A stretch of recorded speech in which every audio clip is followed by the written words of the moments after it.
Assalamu alaikum students. My name is Fariha Sabeen and I am your science teacher. Hope so you all are well at home. उम्मीद करती हूँ कि आप सब लोग ठीक होंगे, सेहतमंद होंगे और अपनी फैमिली के साथ अपने घर पर होंगे, क्योंकि जो हालात हैं उनमें गवर्नमेंट भी और सब डॉक्टर्स और सब लोग ही हिदायत कर रहे हैं कि आप लोग घर पर रहें, घर से बाहर कम निकलें और अपनी सेहत का ख़ास ख्याल रखें। जैसा कि आप लोगों को पता है कि अपनी सेहत का आपको सबसे ज़्यादा ख्याल रखना है, क्योंकि जितनी आपकी इम्यूनिटी स्ट्रॉन्ग होगी उतना ही आप इस बीमारी का मुकाबला कर सकेंगे। तो इम्यूनिटी स्ट्रॉन्ग रखने के लिए आपको क्या करना होगा? आपको अपनी डाइट अच्छी करनी होगी, आपको अच्छी खुराक लेनी होगी। जितनी आप प्लांट बेस्ड डाइट लेंगे उतनी ही आपकी इम्यूनिटी स्ट्रॉन्ग होगी। हम लोगों ने इससे पहले, जितने भी मेरे स्टूडेंट्स हैं वो जानते हैं कि मैं क्लास में डाइट के हवाले से ज़रूर बात करती हूँ कि जो स्टूडेंट्स हैं इस एज में उन्हें अच्छी डाइट की बहुत ज़रूरत है, क्योंकि अगर आप अच्छी डाइट लेंगे आपकी बॉडी को एनर्जी मिलेगी और उसी एनर्जी से आपने काम करना है। तो अगर डाइट अच्छी नहीं होगी तो फिर आप अपनी स्टडीज़ पर भी सही तरह से फोकस नहीं कर सकेंगे। तो पहला काम आपने क्या करना है, आपने अपनी डाइट अच्छी रखनी है ताकि आपकी इम्यूनिटी स्ट्रॉन्ग रहे, और इम्यूनिटी स्ट्रॉन्ग होगी तो आप इस बीमारी का खूब डट के मुकाबला कर सकेंगे। तो स्टूडेंट्स, हम अपने चैप्टर को वहीं से शुरू करते हैं, ठीक है, जहाँ से हमने लास्ट टाइम छोड़ा था। तो हमारा पहला टॉपिक था जिसमें आपने सेल के बारे में पढ़ा था, फिर उसके बाद हमने सेल के स्ट्रक्चर को पढ़ा था, उसकी हिस्ट्री को पढ़ा था, फिर उसके बाद हमने एनिमल और प्लांट सेल के बारे में काफ़ी डिटेल में पढ़ा था, और एनिमल और प्लांट सेल का डिफरेंस भी किया था कि उनके अंदर क्या क्या डिफरेंस है। अब हम आगे उसी सेल से आगे जो डिफरेंट मुख्तलिफ टिश्यूज़ है, ऑर्गन्स है, आज का जो हमारा टॉपिक है वो टिश्यू और ऑर्गन के ऊपर है। अब सबसे पहली बात तो हम जब भी साइंस में कोई चीज़ पढ़ते हैं तो सबसे पहले हमें ये होता है कि हम उस चीज़ के मीनिंग देखें, हम उस चीज़ के बारे में जानें कि ये चीज़ क्या है, ये कैसे बनी है और किससे मिलकर बनी है। अब जब आप टिश्यू का लफ्ज़ सबसे पहले पढ़ते हैं तो टिश्यू के वर्ड जो है ये आपने देखना है कि किससे मतलब ये जो चीज़ है ये किस चीज़ से मिलकर बनी हुई है। तो इससे पहला जो हमारा टॉपिक था उसके अंदर आपने सेल के बारे में पढ़ा है। तो जो सेल्स हैं, एक ही तरह के सेल्स जब आपस में मिलते हैं तो वो क्या बनाते हैं, वो टिश्यू बनाते हैं। अब टिश्यू एक तरह का नहीं होता, मुख्तलिफ तरह के टिश्यूज़ होते हैं और उनके मुख्तलिफ फंक्शंस होते हैं, ठीक है। सबसे पहले हम बेसिक पढ़ेंगे कि बेसिक टाइप्स कितनी है टिश्यूज़ की, फिर उसके बाद उन टाइप्स की आगे से सब टाइप्स को पढ़ेंगे, ठीक है। सबसे पहले टिश्यू क्या है? टिश्यू क्या है? व्हेन टू और more than two cells combine together they perform a specific function that is called tissue. यानी जब दो या दो से ज़्यादा सेल्स या काफ़ी ज़्यादा सेल्स आपस में मिलते हैं तो वो एक खास किस्म का टिश्यू बनाते हैं, और हर टिश्यू जो है अपना एक स्पेसिफिक फंक्शन परफॉर्म करता है, ठीक है।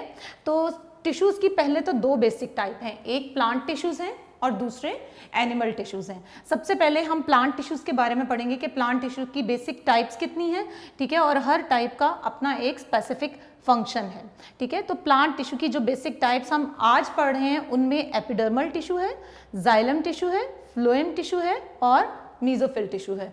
तो सबसे पहले एपिडर्मल टिश्यू के बारे में हम पढ़ते हैं कि एपिडर्मल टिश्यू कहाँ पर मौजूद होता है और क्या काम सरअंजाम देता है, ठीक है। एपिडर्मल लेयर के बारे में आपने पढ़ा होगा। जब भी हम एपिडर्मिस या एपिडर्मल वर्ड यूज़ करते हैं तो इसका मतलब होता है ये आउटर लेयर से रिलेटेड होता है। तो इसका पहला काम क्या होगा? प्रोटेक्ट द इनर टिश्यूज़, यानी जो अंदर वाले टिश्यूज़ हैं या अंदर वाले सेल्स हैं या ऑर्गन्स हैं उन सब की प्रोटेक्शन का काम कौन करता है? एपिडर्मल टिश्यू, ठीक है। उसके बाद जाइलम एंड फ्लोएम टिश्यू आता है। जाइलम एंड फ्लोएम टिश्यू ये दोनों वेस्कुलर टिश्यूज़ हैं, ठीक है। जाइलम टिश्यू का क्या काम है? पौधा जो है वो ज़मीन से पानी को एब्जॉर्ब करता है, और किसके ज़रिए एब्जॉर्ब करता है? रूट्स के थ्रू एब्जॉर्ब करता है, ठीक है। तो जो रूट्स के थ्रू वो पानी एब्जॉर्ब करता है तो वो कंडक्ट कौन करेगा? अब आपने देखा होगा पहले पौधा बहुत छोटा सा होता है, आहिस्ता आहिस्ता आहिस्ता ग्रो करता हुआ वो एक दरख्त की सूरत इख्तियार कर लेता है। अब दरख्तों की जो हाइट है, आपको पता है ट्रीज़ की हाइट काफ़ी ज़्यादा जब हो जाती है तो ऊपर तक पौधे को पानी कैसे पहुँचता है? अगर आप लोग पानी अपने घरों में पौधे को देते हो तो आप लोग तो पौधे को पानी ज़मीन में देते हो ना, वो पानी पौधे के ऊपर तक, तने तक, हर एक हिस्से तक किसके ज़रिए पहुंचता है? जाइलम टिश्यू के ज़रिए पहुंचता है। अब जाइलम टिश्यू का क्या काम है? To conduct water and minerals which are dissolved in water throughout the plant body, ठीक है। नेक्स्ट हमारा क्या है? फ्लोएम टिश्यू, ठीक है। फ्लोएम टिश्यू का क्या काम कर? ये फूड को कंडक्ट करता है। अब फूड कहाँ से पौधे में आता है? सबसे पहली बात तो हम ये करते हैं ना कि जैसे मैंने आपको बताया कि पानी कहाँ से आता है? पानी रूट्स एब्जॉर्ब करती हैं और जाइलम टिश्यू क्या है, ये उसे पूरे पौधे तक पहुंचाता है, ठीक है। उसके बाद हमारे पास फ्लोएम टिश्यू आता है। फ्लोएम क्या करता है, ये जो भी फूड पौधे के अंदर फोटोसिंथेसिस के प्रोसेस के थ्रू बनता है, वही फूड जो है वो फ्लोएम टिश्यूज जो हैं पौधे के हर हिस्से तक पहुंचाते हैं, ठीक है। उसके बाद हमारे पास आता है mesophyll tissue. It contain chlorophyll and is involve in photosynthesis. अब मीजोफिल टिश्यूज बहुत इंपॉर्टेंट टिश्यूज हैं प्लांट टिश्यूज में, क्योंकि ये इनके अंदर क्या है, क्लोरोफिल है। और क्लोरोफिल एक ग्रीन पिगमेंट है, ठीक है। क्लोरोफिल एक ग्रीन पिगमेंट है जिसकी वजह से या जिसकी मौजूदगी में फोटोसिंथेसिस का प्रोसेस होता है। अगर क्लोरोफिल ना मौजूद हो तो क्या होगा, फोटोसिंथेसिस का प्रोसेस नहीं होगा, ठीक है।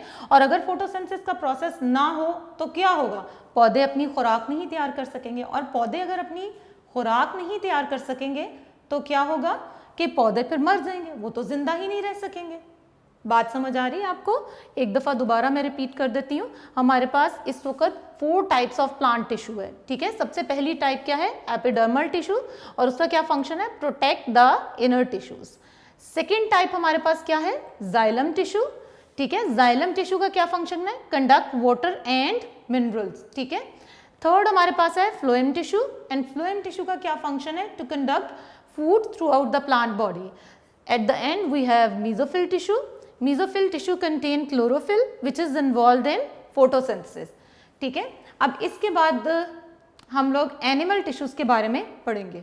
हाँ जी स्टूडेंट्स, अभी आपने पढ़ा प्लांट टिश्यूज के बारे में, और अब हम एनिमल टिश्यूज के बारे में पढ़ेंगे। टिश्यूज की 2 बेसिक टाइप थी, एक प्लांट टिश्यूज और एक एनिमल टिश्यूज। तो अब हम एनिमल टिश्यूज की जो बेसिक टाइप्स हैं उसके बारे में पढ़ेंगे। सबसे पहली टाइप क्या है, epithelial tissue. Second type is connective tissue. Third type is muscle tissue and the fourth type is nervous tissue. सबसे पहले हम एपिथेलियल टिश्यू के बारे में पढ़ेंगे। एपिथेलियल टिश्यू बेसिकली क्या काम करता है एनिमल्स में, ये बहुत ही थिन टिश्यू है, ठीक है। ये जितने भी एक्सटर्नल और इंटरनल पार्ट्स होते हैं उनकी जो कवरिंग है, उनकी जो लाइनिंग है, उनको कवर करता है। अब इंटरनल और एक्सटर्नल पार्ट्स कैसे, जैसे कोई भी जो एक्सटर्नल लेयर है स्किन की, जो वो है वो किससे मिलकर बनी होगी, एपिथेलियल टिश्यूज से। फिर उसके हमारे जो मुंह है उसके अंदर की जो लाइनिंग है, जो अंदर की एक दीवार है, लाइनिंग किसे कहते हैं, एक अंदर की दीवार को, वो किससे बनी होगी, एपिथेलियल टिश्यू से बनी होगी। इसी तरह हमारा डाइजेस्टिव ट्रैक्ट है, हमारा हार्ट है, हमारे लंग्स हैं, इन सब की जो अंदर की लाइनिंग है या अंदर की लेयर है या अंदर की जो एक दीवार है, अगर हम आम सादे लफ्ज़ों में कहें तो वो किससे मिलकर बनी होगी, एपिथेलियल टिश्यू से मिलकर बनी होगी। सेकंड हमारा टिश्यू क्या है, connective tissue. Connective tissue serves as a, जैसे कि इसका नाम जाहिर कर रहा है, कनेक्टिव टिश्यू किसी कनेक्शन या किसी को किसी चीज़ से जोड़ने के या किसी ताल्लुक को बनाने के मायनों में इस्तेमाल होता है। It serves as a connective function in the body, कि ये बॉडी के अंदर कोई कनेक्टिव जो फंक्शन है वो परफॉर्म कर रहा है। It support and bind other tissues, कि ये दूसरे टिश्यूज को एक सपोर्ट, एक सहारा देता है और 2 टिश्यूज को आपस में जोड़ने में मदद देता है। जैसे कि बोन्स है, जब एक बोन दूसरी बोन के साथ मिली हुई है या एक बोन का मसल्स के साथ जो एक ताल्लुक है, आप देखते हो बोन्स के ऊपर मसल्स होते हैं, और वो मसल्स और बोन्स आपस में किस चीज़ के जरिए जुड़े होते हैं, या कौन सी ऐसी चीज़ होती है जो उन दोनों को आपस में जोड़े रखती है, दैट इज कनेक्टिव टिश्यू। तो कनेक्टिव टिश्यू क्या कर रहा है, सपोर्ट कर रहा है, ठीक है, और बाइंड कर रहा है मुख्तलिफ टिश्यूज को आपस में, ठीक है। एंड थर्ड हमारा है मसल टिश्यू। मसल टिश्यू, अब जैसे कोई भी चीज़ आप याद करते हो तो याद करते हुए हमेशा उसके नाम में छुपे हुए एक छोटे सीक्रेट वर्ड को याद रखो। जैसा कि मैंने आपको कनेक्टिव से कहा कि कनेक्टिव टिश्यू के नाम से क्या जाहिर हो रहा है कि ये कोई कनेक्शन बना रहा है, इसी तरह मसल टिश्यू के नाम से क्या जाहिर हो रहा है कि ये मसल से डेफिनेटली रिलेटेड होगा। It is a soft tissue that forms muscles in the body. अब मसल टिश्यू क्या करता है, ये हमारी बॉडी में मसल्स बनाने के काम आता है। दे हेल्प इन मूवमेंट, और मसल्स किस चीज़ में काम आते हैं, उनका क्या फंक्शन है, वो मूवमेंट में हेल्प करते हैं, ठीक है। और द लास्ट जो हमारा यहाँ पर टिश्यू हम पढ़ रहे हैं एनिमल टिश्यू, वो है नर्वस टिश्यू। अब नर्वस टिश्यू भी डेफिनेटली, इससे पहले आप नर्वस सिस्टम पढ़ चुके होंगे और आपको पता है कि नर्वस सिस्टम जो है वो क्या काम करता है और क्या फंक्शंस परफॉर्म करता है। तो नर्वस टिश्यू का डायरेक्टली ताल्लुक किसके साथ होगा, नर्वस सिस्टम के साथ होगा। It is the main component of nervous system. ठीक है। अब नर्वस सिस्टम में कौन कौन से ऑर्गन्स आ जाते हैं? सबसे बड़ा ऑर्गन जैसा कि आप जानते हैं ब्रेन है, स्पाइनल कॉर्ड है या नर्व्स हैं, ठीक है। तो नर्वस टिश्यू किसका मेन कंपोनेंट है? नर्वस सिस्टम का। अब जब भी आपने याद रखना है, एक छोटी सी बात याद रखनी है कि कनेक्टिव टिश्यू क्या करता है? कनेक्टिव टिश्यू एक कनेक्शन के तौर पर काम करता है जो सपोर्ट करता है और बाइंड करता है मुख्तलिफ टिश्यूज़ को। उसके बाद हमारे पास मसल टिश्यू है, जैसा कि इसका नाम जाहिर कर रहा है ये मसल से रिलेटेड है, तो ये क्या है? मसल्स बनाने के काम आता है जो हमारी बॉडी की मूवमेंट में हेल्प करते हैं। और थर्ड हमारे पास क्या है? Nervous tissue. Nervous tissue as it name shows that it is directly related to nervous system. It include brain, spinal cord and nerves. अच्छा स्टूडेंट्स, अभी हम लोगों ने टिश्यूज़ के बारे में पढ़ा, टिश्यूज़ की दो बेसिक टाइप प्लांट और एनिमल टिश्यू के बारे में पढ़ा। अब हम इससे नेक्स्ट स्टेप की तरफ मूव करेंगे। हमारा नेक्स्ट स्टेप क्या है? नेक्स्ट हमारा टॉपिक क्या है? ऑर्गन्स का, ठीक है। बेसिकली ऑर्गन्स बनते किस तरह हैं सबसे पहले तो हम ये देखेंगे, ठीक है। फिर हम डिफरेंट टाइप ऑफ ऑर्गन्स को स्टडी करेंगे। ऑर्गन क्या है? Different tissues combines to form an organ. सबसे पहले हमने बात कहाँ से शुरू की थी? सेल से बात शुरू की थी। हमने कहा कि जितने भी सेल्स हैं, ज़्यादा सारे सेल्स या काफ़ी सेल्स मिल जाएं तो वो किस चीज़ को वो क्या बनाते हैं? वो टिश्यू बनाते हैं। फिर उसके बाद वही टिश्यूज़ अगर मुख्तलिफ टिश्यूज़ इकट्ठे हो जाएं, इकट्ठे होकर जो चीज़ वो बनाएंगे उसे हम क्या कहेंगे? ऑर्गन कहेंगे। अब जैसे हमने पहले प्लांट और एनिमल्स को कैटेगराइज किया, ठीक है। प्लांट टिश्यूज डिफरेंट थे, एनिमल टिश्यूज डिफरेंट थे। प्लांट टिश्यूज के अपने डिफरेंट फंक्शंस थे, एनिमल टिश्यूज के अपने डिफरेंट फंक्शंस थे। तो इसी तरह अब हम डिफरेंट ऑर्गन्स जो एनिमल्स के होंगे वो डिफरेंट होंगे डेफिनेटली, और उनका फंक्शन भी डिफरेंट होगा। इसी तरह प्लांट्स के अंदर जितने भी ऑर्गन्स होंगे उनका भी अपना एक ख़ास फंक्शन होगा, ठीक है। तो हम one by one different organs को स्टडी करेंगे, ठीक है। सबसे पहले तो जो सिंपल डेफिनेशन है ऑर्गन की, एक दफ़ा फिर उसको रीड कर लेते हैं। Different tissues combine to form an organ. ये सबसे सिंपलेस्ट डेफिनेशन है कि मुख्तलिफ टिश्यूज जब आपस में मिलते हैं तो वो एक ऑर्गन बनाते हैं, ठीक है। अब अगर हम एनिमल में डिफरेंट ऑर्गन्स पढ़ें तो इससे पहले आप लोग पढ़ चुके होंगे, हार्ट के बारे में पढ़ चुके होंगे, लंग्स के बारे में सुन चुके होंगे, लिवर के बारे में सुन चुके होंगे और ब्रेन के बारे में सुन चुके होंगे। अब हम एक एक करके इन सारे ऑर्गन्स के जो फंक्शंस हैं वो मैं ब्रीफली आपको डिस्क्राइब करूंगी। सबसे पहले जो हमारा हार्ट है ये हमारा वाइटल ऑर्गन है। वाइटल ऑर्गन का क्या मतलब होता है? वाइटल ऑर्गन का मतलब होता है कि ये एक ज़रूरी, एक ऐसा ऑर्गन है कि जिसके बगैर हमारी ज़िंदगी मुमकिन नहीं है। वैसे तो हर एक ऑर्गन अपना एक स्पेसिफिक फंक्शन परफॉर्म कर रहा है और उसकी अपनी एक अहमियत है हमारी इंसानी जिस्म के अंदर, लेकिन हार्ट को वाइटल ऑर्गन्स के अंदर क्यों कहा जाता है? हार्ट जो है बेसिकली एक मस्कुलर ऑर्गन है। मस्कुलर ऑर्गन, जो भी वर्ड आप पढ़ते हैं हमेशा याद रखें कि उसका मतलब आपको पता होना चाहिए। अगर आप उसका मतलब नहीं समझ आ रहा तो इसका मतलब है कि आगे जितनी भी तफसील या जितनी भी डिटेल बताई जा रही है वो आप समझ नहीं सक रहे। तो सबसे पहले मस्कुलर ऑर्गन का क्या मतलब है कि मसल से मिलकर बना हुआ ऑर्गन है, ठीक है। और उसके बाद हम पढ़ते हैं कि हार्ट का फंक्शन क्या है। हार्ट जो है it is use to pump blood, ठीक है। ब्लड पंप करता है, ठीक है। और जो ब्लड है वो पूरी बॉडी के अंदर किस तरह सर्कुलेट करता है? आर्टरीज, वेन्स और कैपिलरीज के थ्रू सर्कुलेट करता है, ठीक है। और ब्लड क्या काम करता है? ब्लड क्यों सर्कुलेट करता है? कभी आपने सोचा है कि हार्ट तो चले ब्लड पंप कर रहा है, ठीक है। हार्ट का फंक्शन क्या है? टू पंप ब्लड,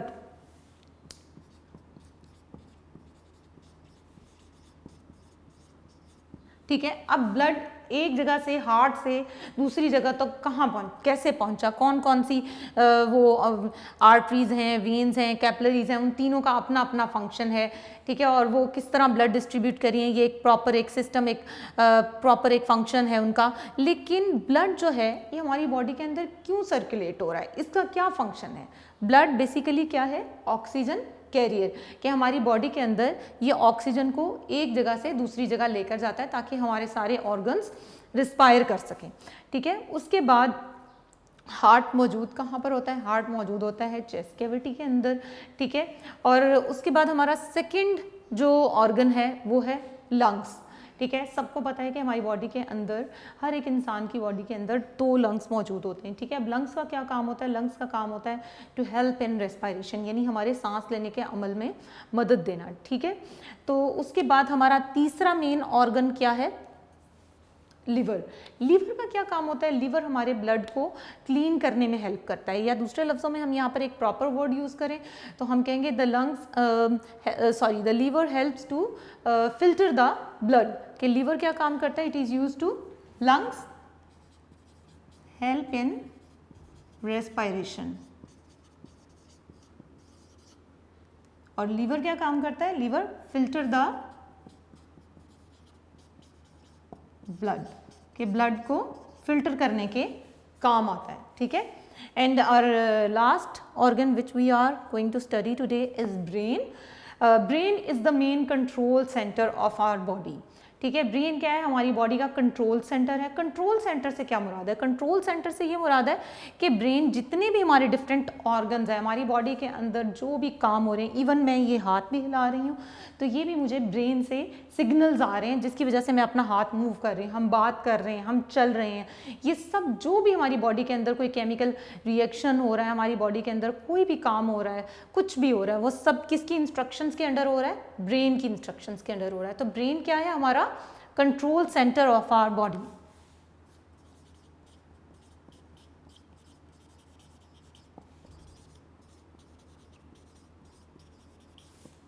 तो कंट्रोल सेंटर जो बॉडी का होता है उसका काम तो बहुत ज़्यादा होता है, उसको सब चीज़ों को कंट्रोल करना होता है, हर एक चीज़ प्रॉपरली बॉडी के अंदर काम कर रही हो, हर एक सिस्टम जो है वो प्रॉपरली काम कर रहा हो, हर ऑर्गन अपने स्पेसिफिक फंक्शंस परफॉर्म कर रहा है। इन सब चीज़ों के ऊपर कंट्रोल कौन रखता है? इन सब चीज़ों के ऊपर कंट्रोल ब्रेन रखता है, ठीक है। और ब्रेन का ये सबसे अहम काम हमारी बॉडी के अंदर ब्रेन कर रहा है, ठीक है। सो ब्रेन क्या है? हमारी बॉडी का कंट्रोल सेंटर है। यहाँ पर एक और ऑर्गन का जिक्र है, जैसे भी हम ब्रेन का या नर्वस सिस्टम का जिक्र करते हैं तो हम कहते हैं nervous system consist of brain, spinal cord and nerves. तो जो नर्व्स हैं या न्यूरॉन्स हैं, जैसे हम लोगों ने सेल पढ़ा था कि cell is the basic structural and functional unit of our body. पहली डेफिनेशन हमने इस चैप्टर की ये पढ़ी थी कि सेल क्या है? हमारी बॉडी का स्ट्रक्चरल और फंक्शनल यूनिट है। इसी तरह न्यूरॉन जो सेल्स हैं ये ब्रेन का स्ट्रक्चरल और फंक्शनल सिस्टम है, ठीक है। Structural and functional unit of brain is neuron, ठीक है। न्यूरॉन की जो डिटेल है इंशाल्लाह हम अपने नेक्स्ट लेक्चर्स में करेंगे जब हम नर्वस सिस्टम को स्टडी करेंगे, ठीक है। लेकिन मैं आपको थोड़ा सा ब्रीफ न्यूरॉन के बारे में बता देती हूँ। जैसा हम जो भी कोई चीज़ सोचते हैं, हम कोई काम करते हैं, उठते हैं, बैठते हैं, चलते हैं, ये सब जो भी हम डिसीजन लेते हैं, हमारे दिमाग में जितनी भी मेमोरीज, जितनी भी यादें, ये सब चीज़ें जो हैं ये न्यूरॉन से रिलेटेड हैं, ठीक है। तो we will definitely study this functions and all the systems in our next lectures, ठीक है। अब हम उसके बाद प्लांट के डिफरेंट ऑर्गन्स को स्टडी कर लेते हैं। आपके घरों में, सबके घरों में पौधा तो होगा, आपको पता होगा कि पौधे की रूट्स कहाँ पर मौजूद होती हैं और पौधे का स्टेम कहाँ पर होता है और इनका बेसिक फंक्शन क्या है, ठीक है। सबसे पहले अगर हम रूट की बात करें, रूट क्या है? ये ज़मीन से नीचे का हिस्सा होता है। ज़मीन से नीचे किसी भी पौधे का जो हिस्सा होता है उसे हम रूट कहते हैं, ठीक है। अब रूट का बेसिक फंक्शन क्या है? दे एब्जॉर्ब water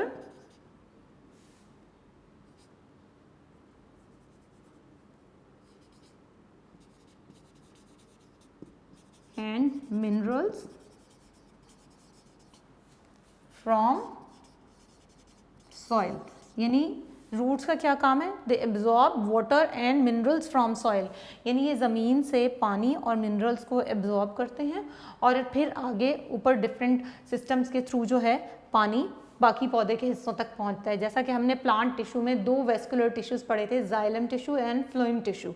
तो जाइलम टिश्यू जो है ये वाटर को पौधे के मुख्तलिफ हिस्सों तक, पानी को मुख्तलिफ हिस्सों तक पहुंचाने का काम करता है। उसके बाद स्टेम क्या है? स्टेम पौधे का वो हिस्सा है जो पौधे का ज़मीन से ऊपर है हिस्सा। तो ये सेकंड ऑर्गन हम पढ़ रहे हैं, स्टेम। स्टेम का क्या काम होता है? बेसिकली स्टेम जो है ये पौधे को सपोर्ट देता है। ज़मीन से ऊपर जितना भी पौधे का हिस्सा होता है उस हिस्से को सपोर्ट देने के लिए स्टेम की ज़रूरत होती है। स्टेम को अगर हम उर्दू में देखें तो स्टेम को उर्दू में तना कहते हैं, ठीक है। ये पौधे को सपोर्ट देता है, ठीक है। और उसके बाद स्टेम ही है जिसके ऊपर सारे बाकी ऑर्गन्स जो हैं वो अटैच्ड होते हैं, जैसे कि फ्लावर है, लीव्स हैं, ये सब चीज़ें किस पर लगी होती हैं? स्टेम पर लगी होती हैं, ठीक है। उसके बाद फ्लावर, इसका लिख लेते हैं, सपोर्ट द प्लांट बॉडी, कि पौधे का क्या काम है, ये प्लांट बॉडी को सपोर्ट करता है, ठीक है। उसके बाद फ्लावर आ जाता है, ठीक है। अब फ्लावर का क्या काम है, फ्लावर क्या है, रिप्रोडक्टिव ऑर्गन है, ये पौधे का रिप्रोडक्टिव ऑर्गन है। रिप्रोडक्टिव ऑर्गन का मतलब है कि इसके ऊपर सीड्स आते हैं और इससे पौधे की नस्ल आगे से आगे बढ़ती है, ठीक है। उसके बाद लीव्स आ जाते हैं। बेसिकली अगर लीव्स के लिए कोई एक वर्ड यूज़ किया जाए तो इसके लिए एक हम वर्ड यूज़ करेंगे, leaves are the food factory of plants, ठीक है। फूड फैक्ट्री ऑफ प्लांट्स किस तरह के, पौधे के पत्तों के अंदर ही फोटोसिंथेसिस का प्रोसेस होता है और उसी फोटोसिंथेसिस के प्रोसेस से पौधे अपनी खुराक तैयार करते हैं, ठीक है। तो हम इसको क्या कह सकते हैं, लीव्स को हम बेसिकली फूड फैक्ट्री कह सकते हैं। क्यों फूड फैक्ट्री कह सकते हैं, क्योंकि यहाँ पर फोटोसिंथेसिस का प्रोसेस होता है और फोटोसिंथेसिस का जो प्रोसेस है उसी के ज़रिए पौधे अपनी खुराक तैयार करते हैं, ठीक है। तो यहाँ पर हमारा ये वाला टॉपिक जो है ये ख़त्म हो गया, जिसके अंदर हमने क्या पढ़ा है कि different tissues combine to form an organ, और हमने 2 डिफरेंट तरह के ऑर्गन्स किए हैं जिनमें डिफरेंट ऑर्गन्स इन एनिमल्स में हार्ट है, लंग्स है, लीवर है और ब्रेन है। जबकि प्लांट में हमने जो ऑर्गन्स किए हैं रूट, स्टेम, फ्लावर और लीव्स, और इनके हमने डिफरेंट फंक्शंस को डिटेल में स्टडी किया है। हमारा नेक्स्ट टॉपिक यहाँ पर, लास्ट टॉपिक हमारा यहाँ पर एंड हुआ ऑर्गन्स पर। हमने अभी डिफरेंट टाइप ऑफ ऑर्गन्स पढ़े, प्लांट्स के अंदर डिफरेंट ऑर्गन्स को स्टडी किया और फिर हमने एनिमल्स के अंदर डिफरेंट ऑर्गन्स को स्टडी किया। अब इसी से रिलेटेड हमारा नेक्स्ट टॉपिक है ऑर्गन सिस्टम, ठीक है। Organ system as it name shows that it is the combination of different system. तो different organs combine together to form organ system. कि ऑर्गन सिस्टम कब बनता है, जब मुख्तलिफ तरह के ऑर्गन्स आपस में मिलते हैं तो वो एक सिस्टम बना देते हैं और उस सिस्टम का नाम हम रख देते हैं ऑर्गन सिस्टम, ठीक है। तो सबसे पहले हम एनिमल्स के डिफरेंट ऑर्गन सिस्टम्स को पढ़ेंगे, जिसके अंदर digestive system, excretory system, circulatory system, nervous system और रेस्पिरेटरी सिस्टम को स्टडी करेंगे। वैसे बेसिकली ह्यूमंस के अंदर 11 डिफरेंट ऑर्गन सिस्टम्स होते हैं, लेकिन यहाँ पर हम 5 मेजर ऑर्गन सिस्टम्स को स्टडी करेंगे। इसी तरह प्लांट्स के अंदर 2 मेन ऑर्गन सिस्टम है, root system and shoot system, ठीक है। तो सबसे पहले हम एनिमल्स के डिफरेंट सिस्टम्स को स्टडी करेंगे। सबसे पहले हम डाइजेस्टिव सिस्टम को स्टडी करेंगे। अब यहाँ पर कौन से ऐसे ऑर्गन्स हैं जिन्हें मिलाकर हमने एक डाइजेस्टिव सिस्टम, एक ऑर्गन सिस्टम जो है उसको बनाया है, ठीक है। अब अगर हम इसके ऑर्गन्स को स्टडी करें तो सबसे पहले डाइजेशन का प्रोसेस स्टार्ट होता है माउथ से, ठीक है। उसके बाद आगे फूड पाइप के थ्रू स्टमक के अंदर हमारा फूड जाता है। तो इसके अंदर हमारे डिफरेंट ऑर्गन्स कौन से हो गए, इसके अंदर हमारा माउथ हो गया, फूड पाइप हो गई, हमारा स्टमक हो गया, स्मॉल इंटेस्टाइन हो गई, लार्ज इंटेस्टाइन होगी। तो ये जितने भी ऑर्गन्स आपस में मिल रहे हैं, लेकिन काम तो ये एक प्रॉपर काम कर रहे हैं, और वो प्रॉपर काम कौन सा है, डाइजेशन ऑफ फूड, और वो प्रॉपर सिस्टम का नाम क्या है, डाइजेस्टिव सिस्टम। सेकेंड हमारा सिस्टम जो है एक्सक्रीटरी सिस्टम है, ठीक है।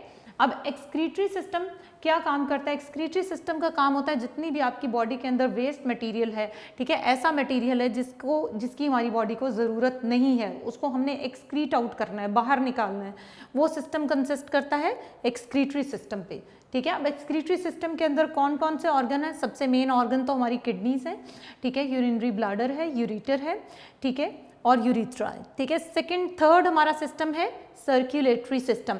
सर्कुलेटरी सिस्टम जैसा कि इसके नाम से जाहिर हो रहा है कि किसी चीज़ को सर्कुलेट कर रहा है, ठीक है। सर्कुलेट का क्या मतलब है, एक जगह से दूसरी जगह ले जा रहा है। तो वो कौन सा सिस्टम है, वो हमारा, उस सिस्टम के अंदर हमारे कौन से ऑर्गन्स आ रहे हैं, हार्ट, ठीक है, on top of list, heart blood को पंप कर रहा है, ठीक है। हार्ट के साथ आर्टरीज हैं, वेन्स हैं, कैपिलरीज हैं, ये वो ऑर्गन्स हैं जो मिलकर क्या सिस्टम बना रही हैं, सर्कुलेटरी सिस्टम, ठीक है। और उनका फंक्शन क्या है, to pump blood throughout our body.